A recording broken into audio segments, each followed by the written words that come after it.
Discuss करेंगे first semester का जो एग्ज़ाम होने वाले आपके 2023 मार्च में, तो उसका एग्ज़ाम पैटर्न कैसा रहने वाला है आज हम वो जानेंगे। तो मैं आज कोशिश करूँगा कि सारे कोर्सेज़ के जो एग्ज़ाम पैटर्न है वो मैं आपसे डिस्कस कर पाऊँ, और पूरी वीडियो को लास्ट तक देखिएगा तभी आपको समझ में आएगा। अच्छे से मैं एक्सप्लेन करने की कोशिश करूँगा। मैं यहाँ पे आपको कुछ लिख कर नहीं बताऊँगा, क्योंकि आपको ये समझने की बात है, रट्टा मारने की बात नहीं है, ठीक है। तो वीडियो स्टार्ट करने से पहले अगर आप हमारे चैनल पे पहली बार आए तो चैनल को सब्सक्राइब कर ले, और हमारे टेलीग्राम चैनल भी जरूर ज्वाइन कर ले, लिंक मैं डिस्क्रिप्शन बॉक्स में आपको दे चुका हूँ। तो अगर मैं बात करूँ फर्स्ट सेमेस्टर एग्ज़ाम जो कि आपका होने वाला है 2023 में, तो आप सभी को मैं बताना चाहूँगा इस बार जो आपका एग्ज़ाम है वो न्यू एजुकेशन पॉलिसी के तहत हो रहा है, यानी NEP के बेस आपका एग्ज़ाम होने वाला है। और इसी के बीच कई स्टूडेंट की कंप्लेंट थी कि सर हमें स्टडी मटेरियल वगैरह प्रोवाइड नहीं किया गया और हम कैसे एग्ज़ाम देंगे, हमें यही नहीं पता पेपर कैसा आता है। तो पहले तो मैं आपको पैटर्न बता दूं, फिर इसके बाद मैं आप सभी के लिए हर सब्जेक्ट की एक पैटर्न वीडियो लेकर आऊँगा। फ़िलहाल तो यहाँ मैं सारा जितना भी स्टूडेंट है उन सभी को मिक्स कर रहा हूँ, अच्छे से डिटेल में आपको समझाऊंगा कि एग्ज़ाम पैटर्न किस तरीके से आता है और क्या हिंदी इंग्लिश रहता है, कितने क्वेश्चन पूछे जाते हैं, सब कुछ इसमें डिस्कस करेंगे। तो देखिए, पहली चीज़ जो आपके DSE वाले सब्जेक्ट हैं, DSE यानी डिसिप्लिन सब्जेक्ट जो होते हैं मेजर माइनर BA प्रोग्राम में, और आपके अगर आप BCom कर रहे हो तो BCom में आपके बिजनेस लॉ हो गया, फाइनेंशियल अकाउंटिंग हो गया, जो 3 सब्जेक्ट आपको मिले होंगे वो आपके कंपलसरी सब्जेक्ट है। और मेजर माइनर ये सारे DSE में आते हैं, यानी डिसिप्लिन ये कोर सब्जेक्ट होते हैं। तो इनका जो आपका पेपर आएगा, सारे जितने भी स्टूडेंट हैं, चाहे इंग्लिश ऑनर्स हो, BCom ऑनर्स हो, BA ऑनर्स पॉलिटिकल साइंस हो, इसका जो आपका पेपर आएगा वो 75 मार्क्स का आपका पेपर पूछा जाएगा। दोबारा बता रहा हूँ, 75 मार्क्स का आपका पेपर बनेगा, और 75 मार्क्स में से आपकी जो पासिंग क्राइटेरिया रहेगा वो 40% रहेगा। इसके बारे में बाद में अच्छे से समझाऊंगा। तो 75 मार्क्स का आपका पेपर आएगा टोटल।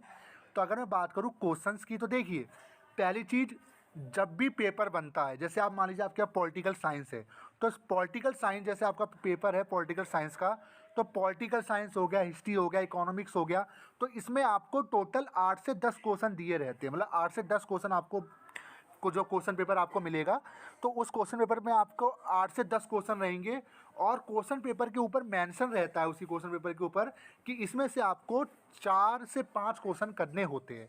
अब ये आपकी चॉइस होती है कि जोन सा पहले आता है क्वेश्चन नंबर डालो, उसका आंसर आप लिख दो, ठीक है। दूसरा सवाल, सर क्या मैं हिंदी मीडियम का स्टूडेंट हूँ, क्या मैं इंग्लिश में एग्ज़ाम दे सकता हूँ? सर क्या मैं इंग्लिश मीडियम का स्टूडेंट हूँ, क्या मैं हिंदी में एग्ज़ाम दे सकता हूँ? जी हाँ, आप दे सकते हो, बट इस चीज़ में भी एक कंडीशन है। कंडीशन ये है कि जो आपको क्वेश्चन पेपर मिलेगा, उस क्वेश्चन पेपर के ऊपर हेडलाइन लिखी रहेगी, एक हेडलाइन लिखी रहेगी अंडरलाइन में, उसमें मेंशन रहेगा कि इन क्वेश्चंस के जो आंसर है आप किसी एक भाषा में दीजिए, या अंग्रेजी या हिंदी में। एक चीज़ आप ज़रूर नोट कर लेना, ऐसा ना हो कि आप पहला क्वेश्चन हिंदी में दे रहे हो, दूसरा क्वेश्चन आप इंग्लिश में दे रहे हो, तो मिक्सअप नहीं करना है।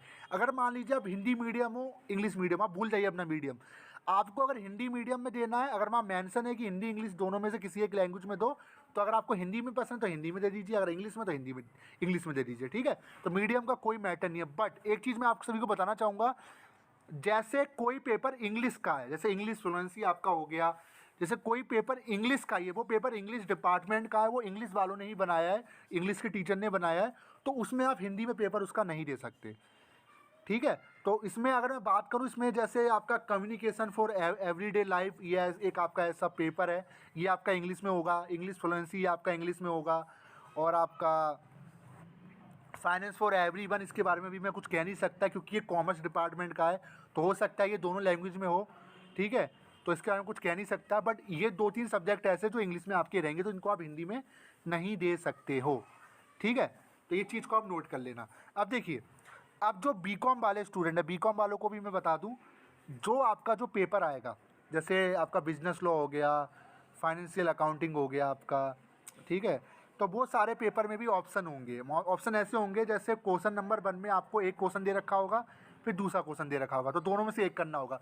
उसमें भी ऊपर मेंशन रहेगा कि प्रत्येक भाग में से आपको 2 क्वेश्चन करना अनिवार्य है, टोटल आपको 4 से 5 क्वेश्चन करने हैं। तो पेपर आपका कितने मार्क्स का आएगा? 75 मार्क्स का आपका पेपर बनेगा। हिंदी और इंग्लिश दोनों में आएगा। ये जो 3 आपके डिसिप्लिन वाले सब्जेक्ट है, इनके जो पेपर है पूरी तरीके से हिंदी इंग्लिश में आपका पेपर बनेगा ही बनेगा। इस चीज़ को आप नोट कर लो, ठीक है। अब सर बर्ड लिमिट कितनी रखनी है? तो जी हाँ, बहुत अच्छा क्वेश्चन है। अगर आप कोई पेपर सॉल्व कर रहे हो, अगर कोई थ्योरी का पेपर दे रहे हो, जैसे पॉलिटिकल साइंस हो गया, आपका पॉलिटिकल साइंस का पेपर है, ठीक है, तो जैसे तो उसमें जो बर्ड लिमिट आपकी होनी चाहिए वो 500 बर्ड कम से कम होने चाहिए। 3 घंटे का टाइम मिलेगा, टाइमिंग आपकी 3 घंटे रहेगी। 500 वर्ड में आपको लिखना होगा, डिसिप्लिन का पेपर रहेगा। मतलब कि अगर मैं पेजेस की बात करूं तो आगे पीछे मिला के 1 पेज आप गिन, आगे पीछे मिला के 2 पेज आपको गिनना है, ठीक है। टोटल 4 पेजेस में आपको करना है, यानी 2 सीट में 4 पेज होते हैं। तो 4 पेजेस में अगर आप आंसर करते हो, अच्छे से लिखना होगा, तो आपको अच्छे से नंबर हो जाएंगे और आप क्लियर कर जाओगे उस सब्जेक्ट को, उस पेपर को आप क्लियर कर जाओगे, ठीक है। तो 500 वर्ड तो कम से कम लिख देना, वरना 400 से 350 वर्ड तो लिखना है, यानी 3 से 4 पेज तो आप लिख कर आना ही है, अगर आपको अच्छे नंबर से पास होना, अगर पास होना भी है तो, ठीक है। तो इस पैटर्न को आप जान लीजिए। डिसिप्लिन की मैंने बात कर ली। अब दूसरी चीज़, सर क्या इसमें कैलकुलेशन भी आती है? जो कॉमर्स वाले स्टूडेंट, देखिए जहाँ आपसे कैलकुलेशन आएगी वहाँ आप कैलकुलेटर ले जा सकते हो, क्योंकि बेसिक कैलकुलेटर अलाउड है इसके अंदर, ठीक है। तो इस चीज़ को मैं बाद में बताऊंगा जब गाइडलाइन आएगी। तो डिसिप्लिन के बारे में मैंने आपको बता दिया। 75 नंबर का पेपर आएगा, 3 घंटे का टाइम मिलेगा और उसमें ऑप्शन रहेंगे। जैसे 8 क्वेश्चन आएंगे तो 4 करने होंगे, 5 अगर 10 आएंगे तो 5 करने होंगे, ठीक है। वो आपकी चॉइस है, आपको जो सा पहले आता है वो आप कर सकते हो। इस चीज़ को आप नोट कर लो। अब जो आपका ईबीएस का पेपर है, ईबीएस का पेपर क्या एमसीक्यू में आएगा? तो देखिए अभी तक का मैं अगर पैटर्न की बात करूँ तो सोल के अंदर जो ईबीएस का पेपर होता है वो एमसीक्यू बेस नहीं होता है, वो सॉल्विंग बेस ही होता है, मतलब उसमें लिखना ही पड़ता है। वो भी पेपर आपका 75 से लेकर 100 मार्क्स तक का आपसे पूछा जाता है।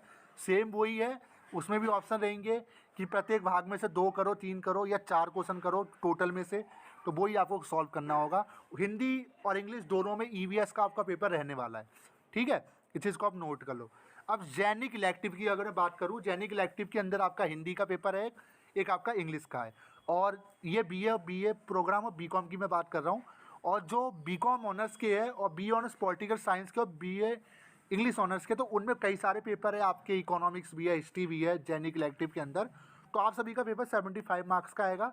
3 घंटे का टाइम मिलेगा जैनिक इलेक्टिव के अंदर, और इसके अंदर भी आपको ऑप्शन मिलेंगे पेपर में कि आप को क्वेश्चन दे रखे होंगे 8 में से 10, उसमें से आपको 4 से 5 क्वेश्चन करने होंगे। दोनों लैंग्वेज में आपको पेपर मिलेगा। बट जैनिक इलेक्टिव के अंदर जो इंग्लिश का पेपर है, इंग्लिश फ्लुएंसी का, वो आपका एक ही लैंग्वेज में रहेगा, जो इंग्लिश फ्लुएंसी से इंग्लिश से ही बोला जाता है।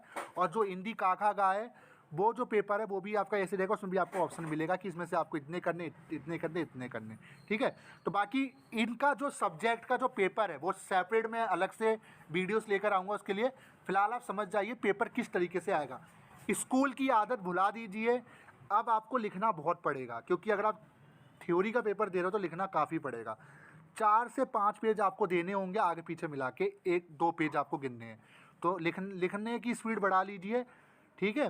और ऐसा लिखना समझ में आ रहा है, ये नहीं कि आप लिख रामायण रहे हो और जो टीचर है उसको महाभारत समझ में आ रही है, फिर तो आपका कट्टा पिट्टी हो जाएगा, फेल हो जाओगे, ठीक है। तो ऐसा भी लिखना कि समझ में आ जाए, ठीक है। और पॉइंट में लिखना, ये चीज़ को मैं बार बार कहता हूँ, पॉइंट में पैराग्राफ वाइज अगर लिखोगे पॉइंट में तो काफ़ी अच्छे नंबर मिलता है। अच्छे से एक्सप्लेन करोगे तो काफ़ी अच्छे आपको नंबर इसमें मिल जाते हैं। अब एक आपका सेक्शन है, मैंने आपको डिसिप्लिन का बता दिया और आपका मैंने एईसी का बता दिया, जैनिक इलेक्टिव का बता दिया। एक आपका सेक्शन है स्किल एनहांसमेंट, जिसे सैक बोला जाता है। देखिए स्किल एनहांसमेंट और वैल्यू एडिशन, इन दोनों का जो पेपर है वो आपका 2 घंटे का रखा गया है। 2 घंटे का पेपर है, यानी जो पेपर आएगा ये 50 से 60 नंबर का पेपर ये हो सकता है। क्योंकि देखिए नया सब्जेक्ट है, बिल्कुल न्यू सब्जेक्ट है। इसमें कौन कौन सब्जेक्ट है? इसमें आपका फाइनेंस फॉर एवरीवन हो गया, कम्युनिकेशन फॉर एवरीडे लाइफ हो गया, रंगमंच हो गया, आपका योगा फिलोसफी हो गया, ठीक है। तो ये सारे आपके नए सब्जेक्ट हैं, तो इनके बारे में कोई जानकारी नहीं है, क्योंकि 2 घंटे के पेपर है। और मोस्टली इसमें यही है कि 50 नंबर का अगर पेपर आता है तो इसमें पासिंग मार्क जो आप करेंगे 20 नंबर तो इसमें रहने ही वाला है, ठीक है। तो अगर मैं बात करूँ, इसके अंदर भी आपको ऑप्शन ही मिलेंगे क्वेश्चन के। जैसे क्वेश्चन दे दिए जाएंगे, उसमें से आपको 4 से 5 ही करने होंगे, क्योंकि ये नया पैटर्न है तो अभी तक इसके बारे में हमें जानकारी नहीं मिली है। बट जल्द से जल्द हम इसका पैटर्न डिस्कस करेंगे। फिलहाल जो मेन सब्जेक्ट है वो मैं आपको बता दे रहा हूँ। ये तो थोड़े वैसे सब्जेक्ट है, अगर थोड़ा सा भी इनको करोगे तो आप निकाल दोगे ना, ठीक है। तो अब आपका कौन सा सब्जेक्ट बचा है ऐसा जिसमें आपको हार्ड लगता है? जो कॉमर्स वाले से मैं ये कहूँगा जिसमें कैलकुलेशन है, तो कैलकुलेशन में आपको कैलकुलेटर अलाउड रहेगा, बेसिक कैलकुलेटर आप ले जा सकते हो। और जो बीए प्रोग्राम वाले हैं, जो बीए ऑनर्स पॉलिटिकल साइंस वाले हैं, बीए इंग्लिश ऑनर्स का पेपर कैसा आता है इंग्लिश वालों का, इंग्लिश ऑनर्स वालों का वो भी मैं आपको बता दूं। तो देखिए इंग्लिश ऑनर्स का जो आपका डिसिप्लिन का जो सब्जेक्ट है उसमें पोइट्री आती है। जी हाँ, लिटरेचर पोइट्री है जो आपने इंग्लिश ऑनर्स अगर आप कर रहे होगे, पोइट्री उसके अंदर आती है। मतलब मान लीजिए उसमें कोई किसी भी आपकी बुक में से पोइट्री पूछ देगा, आपसे पूछेगा सर एक्सप्लेन करो, तो अगर आपकी लिटरेचर अच्छी है, लिटरेचर अगर आपको बहुत अच्छी आती है, लिखना आपको अच्छा आता है, तो पोइट्री आप बना के लिख सकते हो। बट फर्स्ट यहीं पे स्टूडेंट है कि इसके अंदर वर्ड लिमिट की कमी रहती है, तो 2 से 3 पेजेस में आपको पोइट्री करने की लिखनी होती है, वो उसमें क्वेश्चन पेपर में मेंशन रहता है। ठीक है, तो इंग्लिश ऑनर्स का मैंने आपको बता दिया। अब सबसे बड़ी चीज़ सर, अब हमें सब्जेक्ट के पेपर की वीडियोस जल्द से जल्द लाइए ताकि हमें देख पाएगी कैसे क्वेश्चन पूछे जाते हैं। जी हाँ, वो हम लेके आएंगे। अब अभी तो हमने सिर्फ एग्ज़ाम पैटर्न आपको समझाने की कोशिश की है कि किस तरीके से एग्ज़ाम पैटर्न इसमें बनता है, तो अच्छे समझ जाइए। पासिंग क्राइटेरिया 40% रहेगा। फिलहाल का जो लास्ट ईयर तो यही था, अब इस साल अगर चेंज कर दे एंड टाइम पे वो अलग बात है, बट 40% आपका पासिंग क्राइटेरिया रहेगा। 40% कैसे निकालना है, जितने नंबर रहेगा उसमें से 40%, बाकी तो आप बता रहे हैं इसमें असाइनमेंट इस साल से इंक्लूड होंगे, बट असाइनमेंट को लेकर भी कोई अपडेट नहीं है। लास्ट टाइम ओरिएंटेशन में भी असाइनमेंट को लेकर बोला गया, प्रॉस्पेक्टस में भी है, बट आने वाले टाइम पे इसके बारे में पता चलेगा। तो फिलहाल मैं बात कर रहा हूँ एग्ज़ाम पैटर्न की।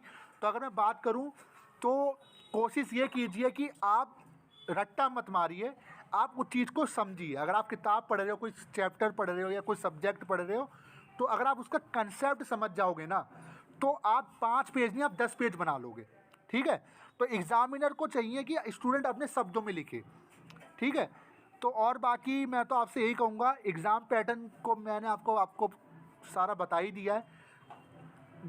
जितने क्वेश्चन उसमें पूछेगा उसमें से आपको मोस्टली 4 से 5 करने होते हैं। बट जो इंग्लिश का पेपर होता है, ज़्यादातर जो ऐसे पेपर होते हैं, जैसे इंग्लिश हो गया, लैंग्वेज पेपर जो होते हैं, उनके अंदर कभी कभार देखा गया है कि सारे के सारे क्वेश्चन आपको करने होते हैं। तो इसकी जो जानकारी है, जो क्वेश्चन पेपर आपको मिलेगा, जब भी आप एग्ज़ाम स्टार्ट करोगे तो क्वेश्चन पेपर को अच्छे से पढ़ लेना है कि उसमें क्या लिखा है, क्या ऑल अटैम्प्ट करने हैं या ओनली 5 अटैम्प्ट करने हैं, इससे 5 करने हैं या सारे के सारे करने हैं। अच्छे से पढ़ना, तभी आप पेपर में बैठोगे, क्योंकि न्यू एजुकेशन पॉलिसी लागू हुई है, तो कुछ चेंजेस हो सकते हैं। जो अभी मैं बता रहा हूँ, कुछ 1-2 चीज़ चेंज हो सकती है। दोबारा बता रहा हूँ क्योंकि पेपर मैंने भी अभी तक नहीं देखा है न्यू एजुकेशन पॉलिसी का।